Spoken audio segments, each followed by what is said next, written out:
I am back from Geneva. I didn't choose to get a press pass this year, so I had to wait till the open days to see all the watches. Then I also delayed this video because I felt the need to talk about tariffs last week. But we're finally here. This video is my view in some of the watches I took note of and some other random thoughts and musings about watches and wonders. Let's dive in.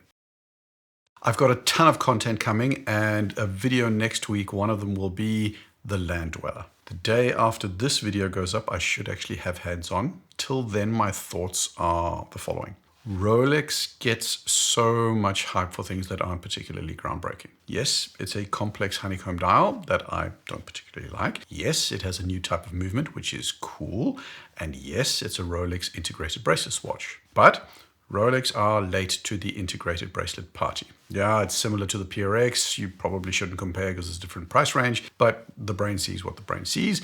And 5 Hertz is nothing new. Yes, the movement is, but Zenith and Grand Seiko have been doing this for ages. On top of that, there's no such thing as entry level for Rolex anymore. All the exciting stuff is always going to be priced at the higher price points. This watch is priced alongside the two-tone Datejusts and the Sky Dweller in the base 40mm steel configuration. In gold, the Land Dweller is priced like a day-date.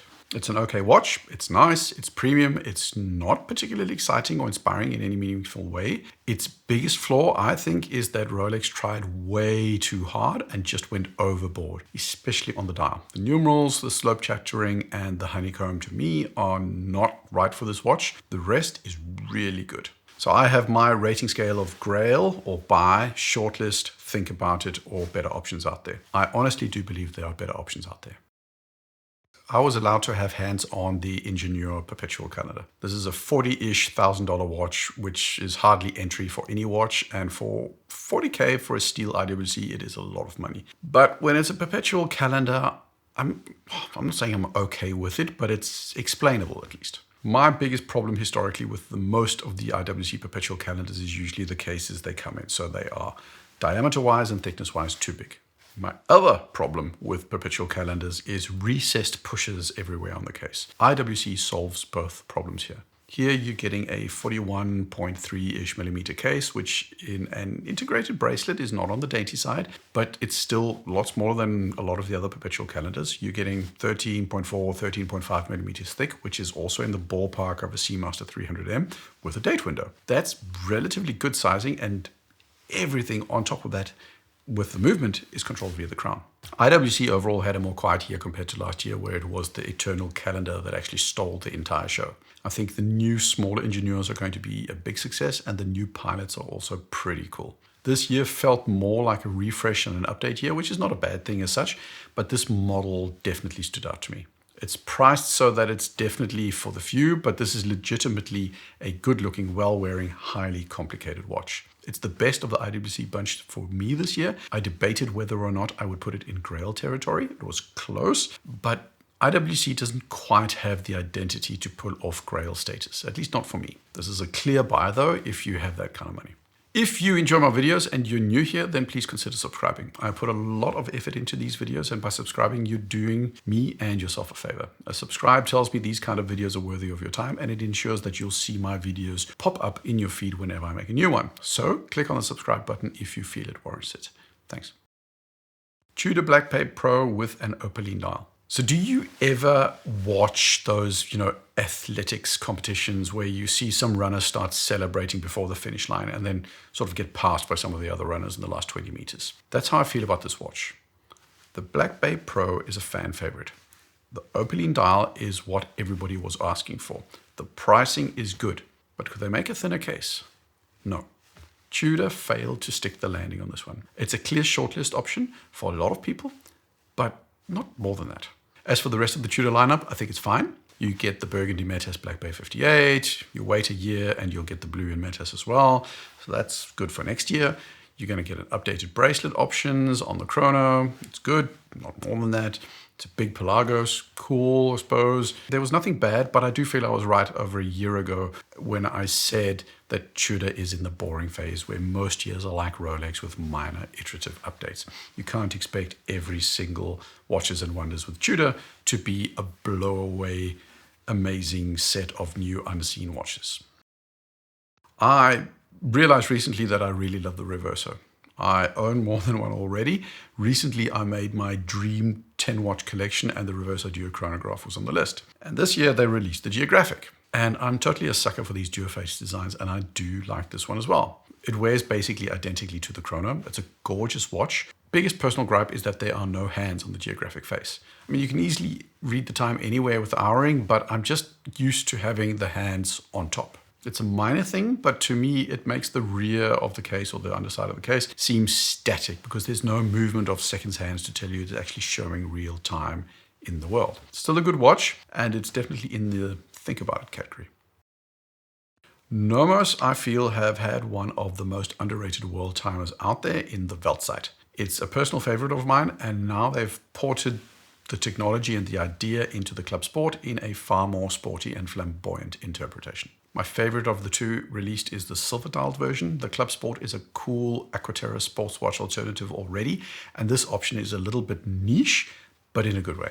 Nomos are never really afraid to play with color, and I think overall they really get it right. There are also a ton of limited edition colorways as well. It's not a design for everybody. There's a lot going on in terms of contrasting colors, which will be off-putting to some, but for me, I feel it's the entire selling point. It wears like most Nomoses. Yes, it's got the long lugs, but it's not really an issue for me. And it's a definite think about it, leaning towards a shortlist. I think it's a bad thing when somebody releases a watch, calls it new, and your first thought is, wasn't this in the catalog already? So last year, Bremont rebranded themselves, giving them a new Stone Island NATO logo and released some underwhelming and overpriced watches with a bland air, sea, and land branding. They didn't update the air part of their lineup, keeping the old logos last year. Now the air lineup has the new logo, and I really had to go back to their website to check because I was pretty sure, isn't this the same watch as the models they had last year? And it turns out they're not, but they are iterations of the historical designs.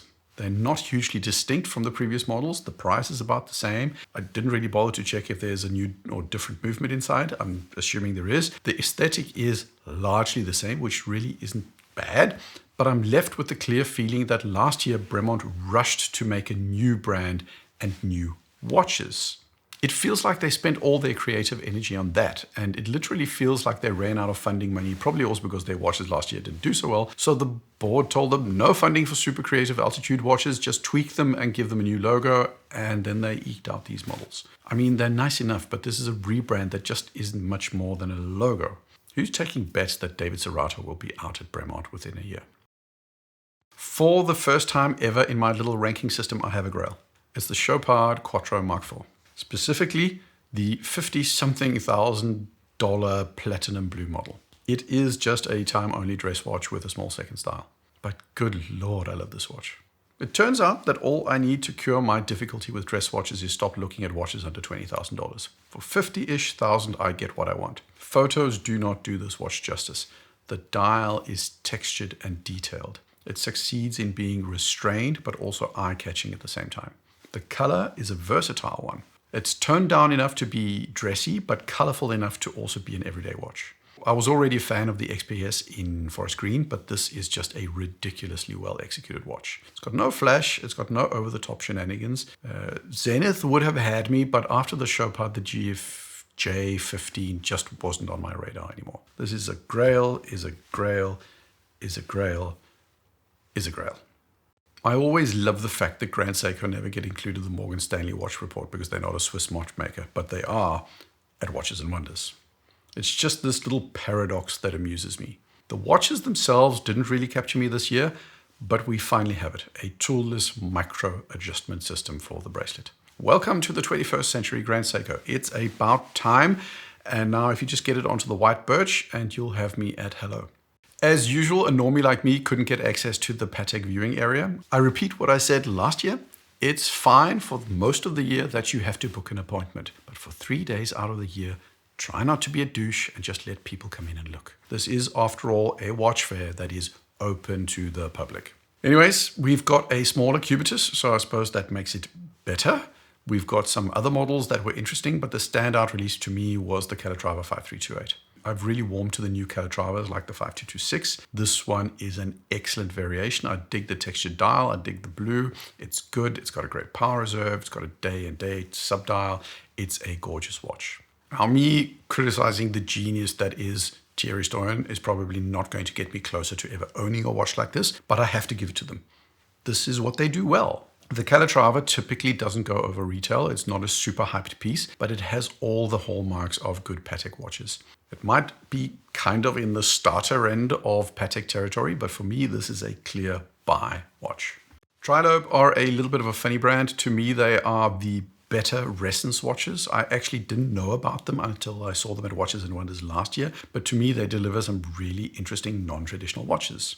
Their specialty, just like Resonance, are dials that play with the conventions on how to read time. Just like Resonance, it takes a little bit of getting used to, but once you get the hang of it, it's fine.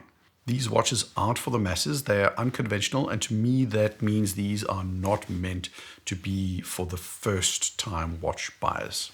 Just like wearing a cravat, you would have to build up some confidence before you go down that route. But you can't tell me it's not cool. The new Nuit Fantastique Lumière is a wearable, not quite high horology, but sort of ish horology interpretation piece that looks good and does this different timekeeping display really well. It's a clear think about it for me. Now, there were a ton of other releases for sure. Lange had a new minute repeater. Frédéric Constant had a new dial for the perpetual calendar. Cartier and a couple of other brands went all in on jump hours. Hermès continued to impress me personally, making compelling, good-looking watches from a brand that most people don't really associate with watches. My overall impression was that this was a quiet year. I haven't done an Excel sheet listing every release this year compared to last year, and maybe there were just as many new releases last year. It likely was same procedure as last year, Miss Sophie, but it felt less impressive. I think it's down to the fact that it's not, Groeneveld releases that define the Watches and Wonders experience. The energy of this fair is very much down to a small group of brands. It's specifically Rolex, Tudor, IWC, Patek, maybe JLC. It's down to what those brands do, what defines Watches and Wonders.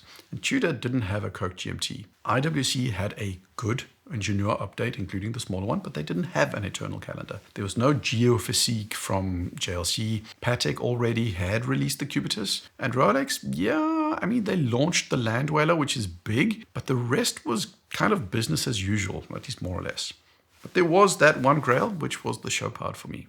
And to everybody that said hi to me and my son. Yes, I did drag my son to Watches and Wonders to celebrate his pre-birthday. He wore a G-Shock 5610. I told him no Apple Watches today, son. The boy has good taste. We also did other things, so don't worry. It wasn't entirely just watches and what I wanted to do, but it was watches. Thanks so much for the support. Thanks for saying hi. I really appreciate it. I feel totally weird people recognizing me, but I'm getting used to it slightly.